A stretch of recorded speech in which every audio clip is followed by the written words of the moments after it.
Health tips நேயர்கள் அனைவருக்கும் வணக்கங்க. நம்மளுடைய உடல் ஆரோக்கியமாக இருக்க நல்ல தூக்கம் மிகவும் முக்கியங்க.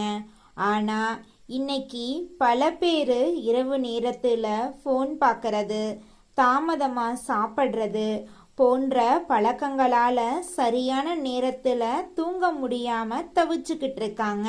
அதனால் இன்று தூங்குறதுக்கு முன் நம்முடைய தூக்கத்தை மேம்படுத்த உதவக்கூடிய 5 எளிமையான பழக்க வழக்கங்களை பற்றி இந்த வீடியோ பதிவில் நம்ம இன்னைக்கு விரிவாக தெரிஞ்சுக்க போகிறேங்க. முதலாவது பழக்கம் என்னன்னு பார்த்தீங்கன்னா, தூங்குறதுக்கு முன்னாடி ஃபோன் பயன்படுத்தும் நேரத்தை குறைக்க முயற்சி பண்ணுங்க. படுக்கையில் படுத்துக்கிட்டு நீண்ட நேரம் ஃபோன் பார்க்கும் பழக்கம் இருந்தால் அதை கொஞ்சம் கொஞ்சமாக குறைக்கலாம். அதற்கு பதிலாக அமைதியான சூழலை உருவாக்க முயற்சி பண்ணுங்க. ரெண்டாவதாக, தூங்கும் நேரத்தை முடிந்த வரைக்கும் ஒரே மாதிரியாக வச்சுக்கோங்க. தினமும் ஒரே நேரத்தில் தூங்க பழகுங்க. தினமும் வெவ்வேறு நேரத்தில் தூங்காமல் உங்களால் முடிந்தவரை ஒரு குறிப்பிட்ட நேரத்தில் தூங்க செல்லும் பழக்கத்தை உருவாக்குறது உங்களுடைய உடல் நலத்துக்கு ரொம்பவும் முக்கியங்க. மூணாவது பழக்கம் என்னன்னு பார்த்தீங்கன்னா, இரவு உணவை தாமதமாக எடுத்துக்காதீங்க. இரவு உணவை மிகவும் தாமதமாக சாப்பிட்றத தவிர்ப்பது நல்லதுங்க. அதிகமாகவோ அல்லது மிகவும் தாமதமாகவோ சாப்பிட்றது சிலருக்கு தூங்குறதுல சிரமத்தை ஏற்படுத்தலாம். உங்கள் உடலுக்கு ஏற்ற உணவு நேரத்தை பின்பற்றது உங்களுடைய உடலுக்கு ரொம்பவும் நல்லதுங்க.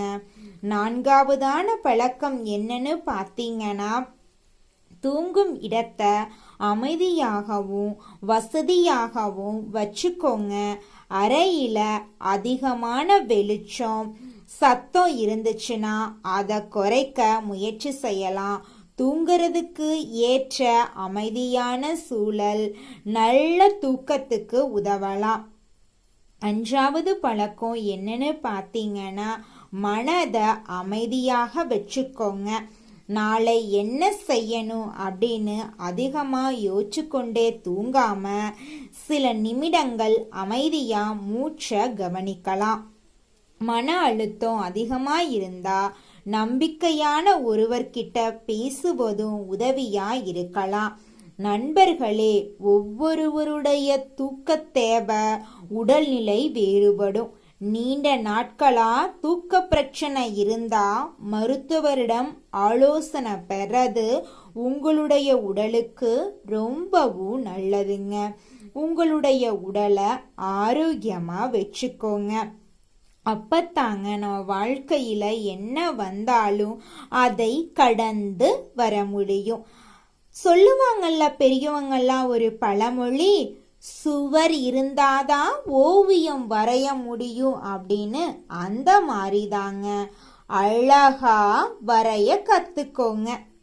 இந்த வீடியோ பதிவு உங்களுக்கு பிடிச்சிருந்தா லைக் பண்ணுங்க. மறக்காம உங்களுடைய உறவினர்கள் மற்றும் நண்பர்களுக்கு ஷேர் பண்ணுங்க. நம்மளோட சேனலை சப்ஸ்கிரைப் பண்ணி வச்சுக்கோங்க. பக்கத்துல இருக்கக்கூடிய ஆளுங்கிற ஆப்ஷனை கிளிக் பண்ணி வச்சுக்கோங்க. அப்பத்தாங்க நம்ம சேனல்ல போடக்கூடிய ஒவ்வொரு ஹெல்த் டிப்ஸும் உங்களுடைய மொபைல் ஃபோனை உடனடியாக தேடி வருங்க. அடுத்த வேறொரு ஹெல்த் டிப்ஸில் சந்திக்கலாம் நேயர்களே. நன்றி, வணக்கங்க.